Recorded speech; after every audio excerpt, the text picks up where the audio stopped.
People want to know about this Meek Mill, Beanie Sigel writing for him. Oh, they said O'Malley now. It wasn't. Didn't I tell y'all they was gonna say that? It don't even matter. But y'all running out of holes to run into. Y'all like a mouse who can't dig another hole. You just keep running dead smack into the wall, trying to run around the edges, huh? Well, look. I don't care. We don't care. We don't. I told you about this ghostwriting thing and all that stuff. We don't care. We care about the finished product. Whatever we getting. Other than that, we really don't care. See, but the thing was, what Meek does is he basically steal from people. And then make songs. He'll steal their hooks and then come out and use the same hook and steal it from people. But other than that, we don't care. We really don't. Nobody cares about what Meek Mill does. But now, here's a picture and a photo from when Beans was in the studio with them. And he's seems like from the video, from the film and the photo, he's schooling or coaching Meek and doing the rhyme in front of Meek so Meek could get it and learn it and know how to spit it right. And there's nothing wrong with that to me. I don't really care to be like, yo, he gave me some tutelage. This is how people work. This is how art works. This is how comedians work. They'll have the story or joke and somebody else will make a joke out of it. You ever been in a room, you telling a story and you telling us and then y'all make fun or jokes around that story? That's how comedy works. And they be like, oh, my boy, he's assistant writer and all this. They'll just get credit for it, but the concept of the joke might come from the comedian. And everybody else, they're throwing stuff in, and it might be funny. Oh, man, I'm going to say that, too. That's funny. So I don't get it. Like, why has everybody got beef for? I don't know.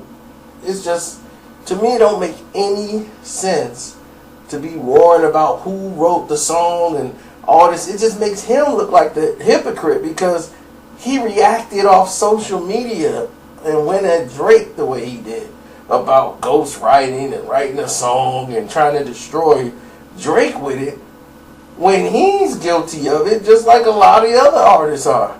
But there's some rappers who like to write themselves.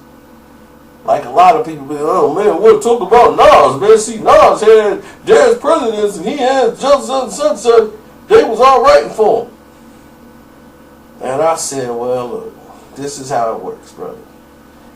They collaborated on a song and they'll have an idea.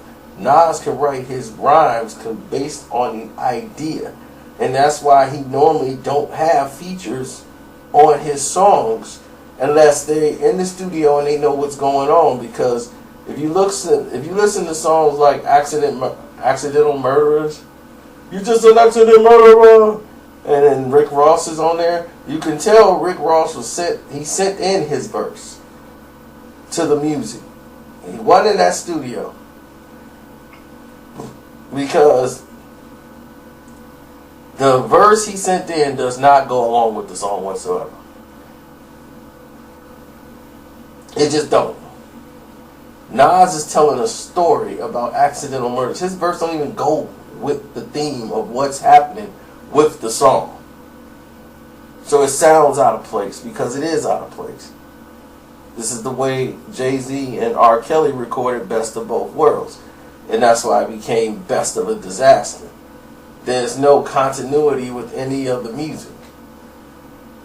And some of the songs you could tell was so incomplete. It had that gap space in there. Best work come from when people are in the studio together working. So it sounds collaborated. It sounds like a collective effort.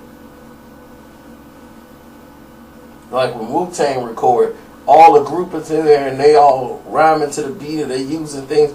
The artists, they would borrow lines. It's called catching a line. I'll catch a line from him. Oh, that's dope. Yeah, I like what you said, but you should flip it to this. Ba, ba, ba, ba, ba, ba. Oh, yeah, that's dope. I'll take that then. That's better than my line. So I use that, put that with mine, and yeah, we got a dope. And the whole concept is to come up with a dope 16 or whatever you doing, 32. So that's the point of the whole thing.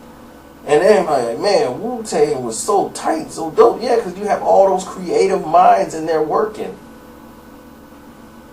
Meek Mill could have benefited for having Beanie Sigel or somebody around. I don't know how many times must I explain this to you. The history of rap, everybody wrote their own raps. When? The history of rap, what are you talking about? Curtis Blow was writing raps for people. You have DMC writing raps for people. People be like, yo, write me a joint. It was, man, what is you talking about? The Sugar Hill Gang and all them, they had one writer. Grandmaster Caz made a living off of writing for people. Big Daddy Kane made a living off of writing for people. It was going on throughout time. It was not frowned upon. Only during the modern era did it, like this new 2000 age, when they was like, you got a ghostwriter. You don't write your own stuff. I'm telling you, it's foolery. That's all it is just plain foolery. Y'all think that it's some major difference. They be like, man, when you get on Jay-Z for it, I get on him for song stealing. It's a different thing. You're biting people's lines. You know, it's a whole different concept than ghostwriting. Nobody's writing for Jay-Z. What he does is he takes your song and redo it. He's doing what Meek did, basically. And that's what's wrong. Meek don't even pay these people.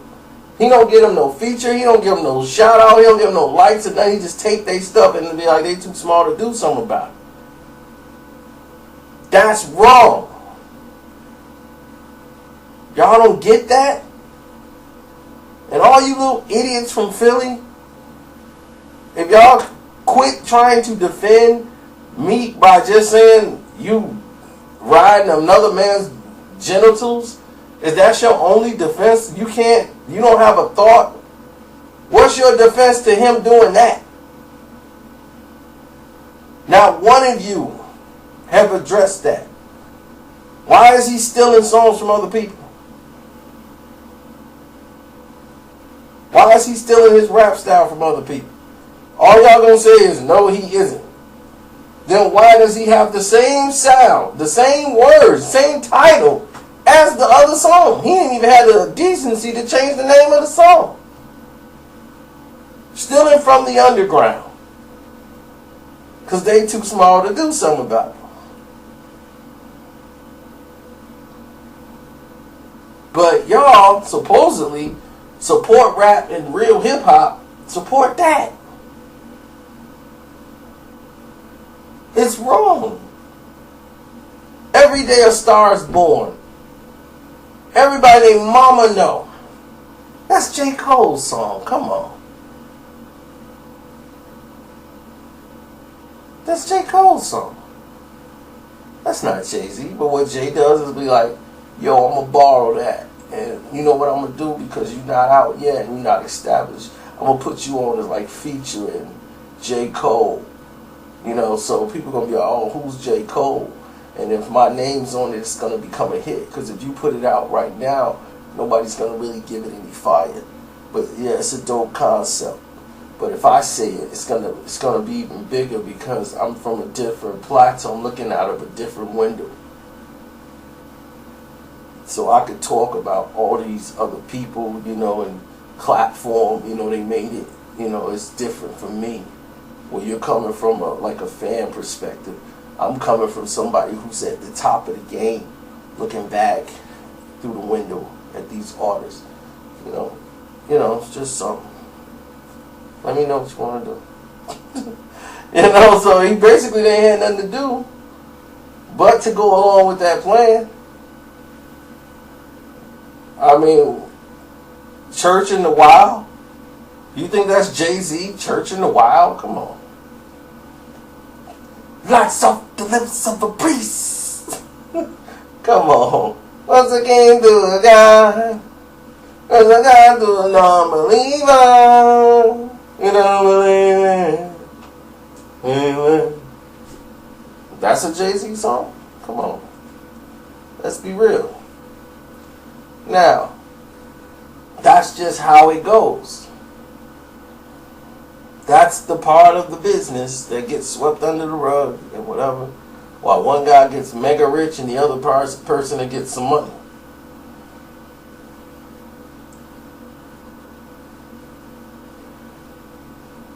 With Jay, as far as being an original person, all his originality was gone after Reasonable Doubt.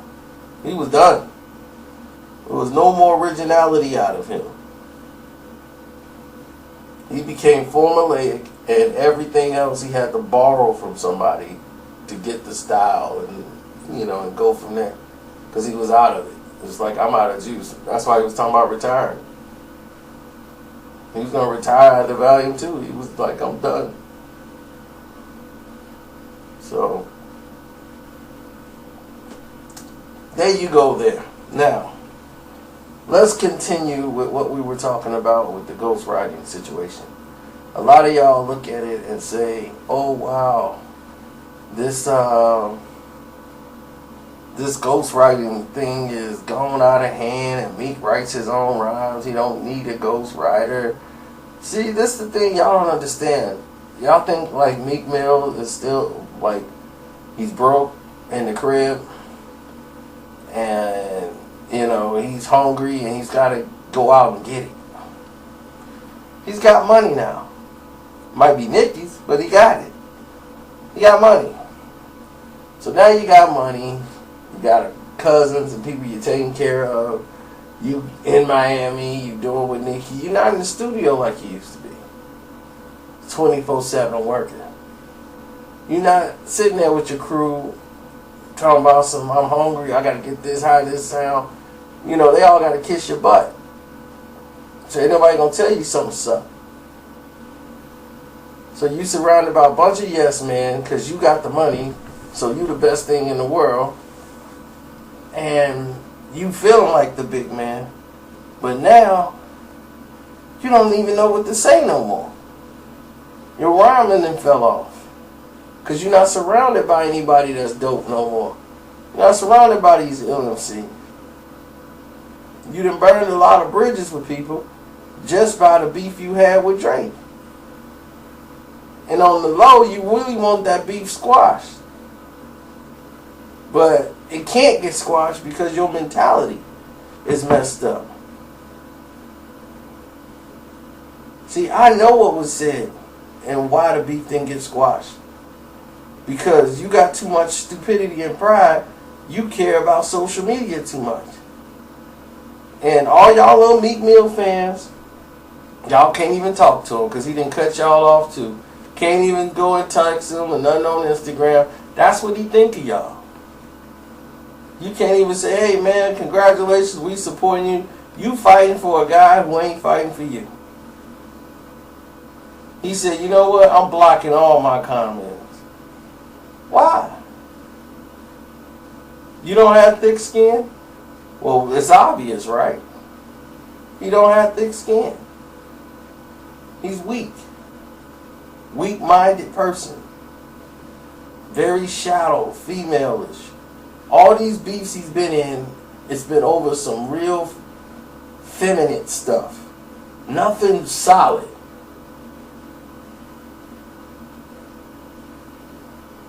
Another dude telling another guy, telling a girl that her boyfriend is out sleeping with somebody, that ain't on no level is that acceptable. Safari confirmed it. And y'all still in denial. Man, how do we know he did that? He didn't. You went on FaceTime with Nicki and told her what Safari was doing.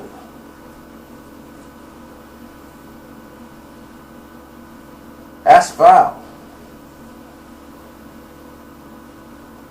And yes, the West Philly people Yes, I got your messages. My goodness, I got like 12 West Philly messages. Yo, man, I just want to say, look, I ain't gonna hold you or nothing. I'm just saying, leave West Philly out this stuff, man. I'm serious. West Philly, we different.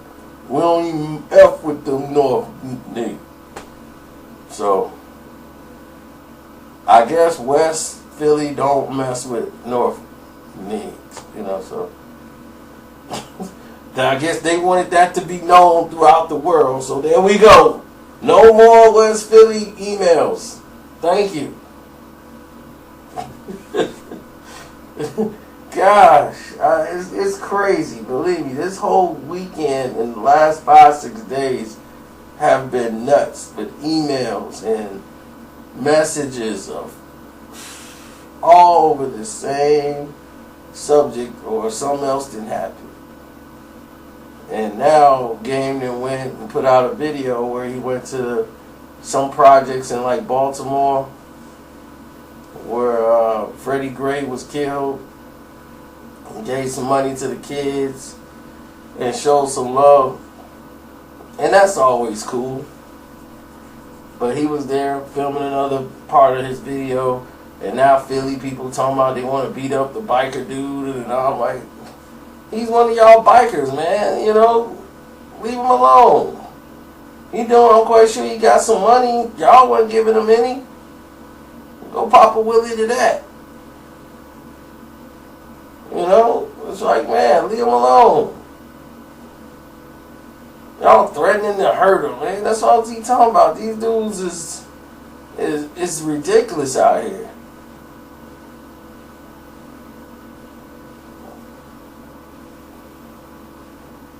Look, we went on this subject far too long. So I'm going to end this video now, go get something to eat, and then I'm done for the day because I'm not going to work. I'm not doing anything tomorrow, spending any money anywhere. It's total blackout, shut it down day 26. All the blacks are all in agreement. It's going down. And that's it. It's a done one. So if you want to follow me, I'm on Twitter at Karceno, Instagram at Karceno, BoxingSocialist.com is the website. The name is Karceno again, and I'm out. Love all you guys. Follow the playlist too on YouTube, or just click the cards and go check them out. I'm gone.